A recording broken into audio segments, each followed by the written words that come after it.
Hello students, I am Jitendra Singh. Welcome to Anand Institute YouTube channel. Last video में हमने lithosphere and hydrosphere के बारे में discuss किया था। लिथोस्फीयर किन दो शब्दों से मिलकर बना है, उसके अंदर क्या शामिल है। लिथोस्फीयर यानी कि स्थल मंडल, एक बार वापस हम थोड़ा रिपीट कर लेते हैं। तो लिथोस्फीयर जैसे कि दो शब्दों से मिलकर बना था, लिथो प्लस स्फीयर। लिथो का मतलब हो गया रॉक, स्फीयर का मतलब हो गया क्षेत्र यानी कि चट्टानी क्षेत्र, अगर शाब्दिक अर्थ देखें तो, लेकिन सही अर्थ इसका ये हो जाएगा स्थल मंडल जिसको हम कहेंगे। तो लिथोस्फीयर के बारे में देखा, उसमें क्या क्या था वो सारी जानकारी ली। फिर हमने देखा था हाइड्रोस्फीयर के बारे में। तो हाइड्रोस्फीयर भी लिथोस्फीयर की तरह ये भी दो शब्दों से मिलकर बना है। हाइड्रो मीन्स हो गया वाटर आपके, और स्फीयर का मतलब हो गया क्षेत्र यानी कि जल क्षेत्र या जल मंडल। तो हमने जल क्षेत्र या जल मंडल के बारे में पढ़ा, पृथ्वी के ऊपर कितनी मात्रा में जल फैला हुआ है, ये सारी जानकारी जो है हमने उसके अंदर ली थी। अब हम उसी टॉपिक को जो है, इसी को हम आगे बढ़ाते हुए आज हम जो है एटमॉस्फेयर और बायोस्फीयर इन दोनों के बारे में पढ़ेंगे कि इसके अंदर क्या क्या होता है। ये भी जो है अर्थ के जो है बहुत ही इंपॉर्टेंट पार्ट है, इसलिए इनको भी पढ़ना बहुत ही जरूरी है। तो आइए सबसे पहले हम देखते हैं एटमॉस्फेयर। एटमॉस्फेयर का मतलब होता है जिसको हम कहते हैं वायुमंडल, ठीक है ना।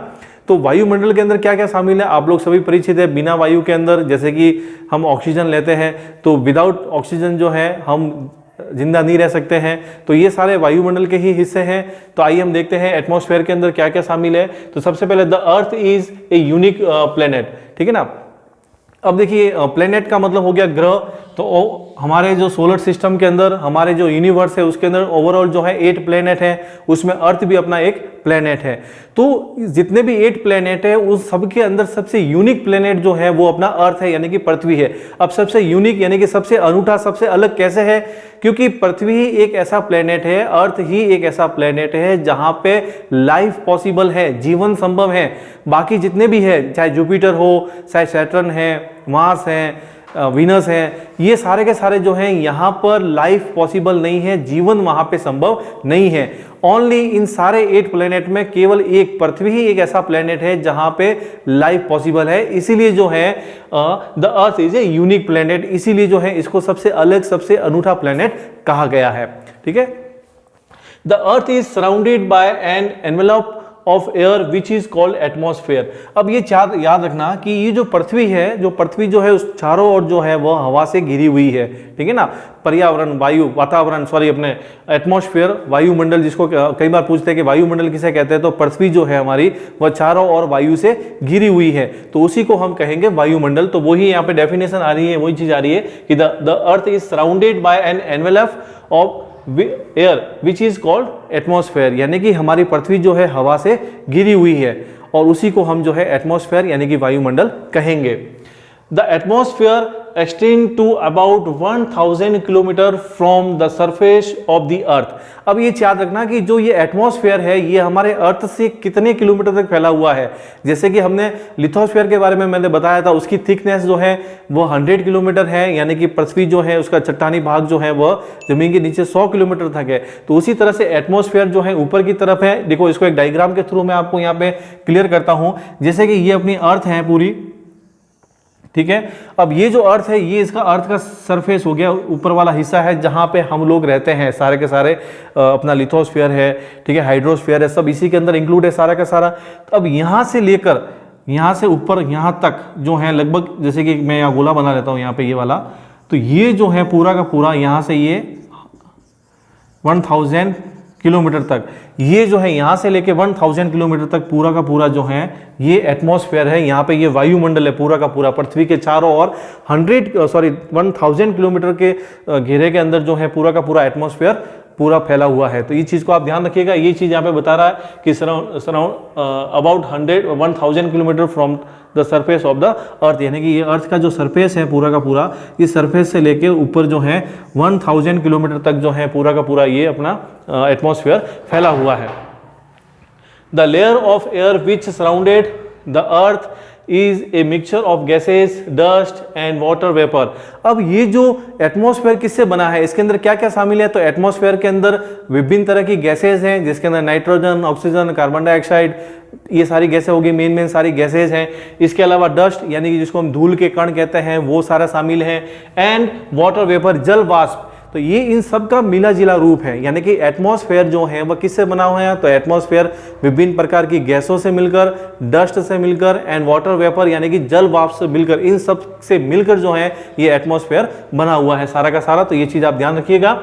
The gravity of the earth hold the atmosphere around it. अब सबसे बड़ी चीज जो है, हम सब जानते हैं कि हमारी पृथ्वी के अंदर गुरुत्वाकर्षण है, ग्रेविटी है, जो हर चीज को अपनी तरफ खींचती है, आकर्षित करती है, पकड़ के रखती है। तो ये जो एटमॉस्फेयर है ये सारा का सारा जो अपने अर्थ के अराउंड जो लगभग 1000 किलोमीटर अराउंड लगभग फैला हुआ है, तो ये यहाँ पे रहने का रीजन क्या है, ये इसका रीजन है हमारे अर्थ की ग्रेविटी, यानी कि अर्थ का जो गुरुत्वाकर्षण है वो इसको पकड़ के रखता है, खींच के रखता है। इस वजह से ये पूरा अपने राउंड शेप में जो है 1000 किलोमीटर के अंदर ये फैला हुआ है। अगर ये ग्रेविटी नहीं होती तो ये एटमॉस्फेयर भी जो है हमारी अर्थ के ऊपर नहीं होता। तो ये चीज ध्यान रखिएगा। The atmosphere also work as a shield of the earth to protect it from the harmful rays and heat of the sun. अब एक सबसे बड़ी चीज, अब ये एटमॉस्फेयर क्या करता है, ये एटमॉस्फेयर जो है एक तरीके से हमारी पृथ्वी की शील्ड यानी कि सुरक्षा चक्र का काम भी करता है। सन, सूर्य से जो हानिकारक किरणें आती हैं, जो हीट आती है, गर्मी आती है, उसको रोकने का काम भी जो है ये एटमॉस्फेयर करता है। यहाँ पे एटमॉस्फेयर के अंदर ही जो है, अगर आप देखें यहाँ पे, तो ये जैसे कि अपनी अर्थ है, ठीक है ना, और अर्थ के जैसे कि अलग अलग लेयर के अंदर ये फैला हुआ है, यहाँ पे एटमॉस्फेयर फैला हुआ, तो यहाँ पे एक ओजोन लेयर होती है, और हमारे सन से जो हानिकारक अल्ट्रावायलेट रेज आती है, तो उसको जो ये ओजोन जो मंडल है वो इसको सोख लेता है। तो यही बात यहाँ पे मैं बता रहा था कि एटमॉस्फेयर जो है वो एक तरीके से शील्ड की तरह काम करता है, और ये जो harmful rays and heat of the sun जो आती है ये उसको रोकने का काम भी जो है वो करता है। तो इस प्रकार से एक तरीके से ये एटमॉस्फेयर जो है हमारी सुरक्षा भी करता है। तो ये हो गया आपके एटमॉस्फेयर। फिर नेक्स्ट आता है अपने बायोस्फेयर, जैविक मंडल, ये हो गया इसके अंदर, जिसको हम जैव मंडल भी कहते हैं हिंदी के अंदर।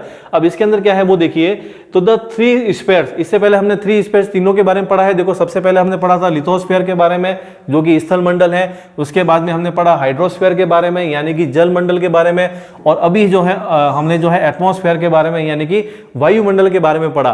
तो इन तीनों का मिला जिला रूप ही जो है वो कहलाएगा आपके बायोस्फीयर कहलाएगा, जैव मंडल कहलाएगा। Meet to form a narrow zone of interactions the biosphere, ठीक है ना, विच सपोर्ट लाइफ, यानी कि ये तीनों जहां मिलते हैं एक तरीके से, जहां और इन्हीं की वजह से लाइफ पॉसिबल है, और इन सब के बीच में आपस में इंटरेक्शन होता है, क्रियाएं होती है, और उसी से जो है वो लाइफ पॉसिबल है।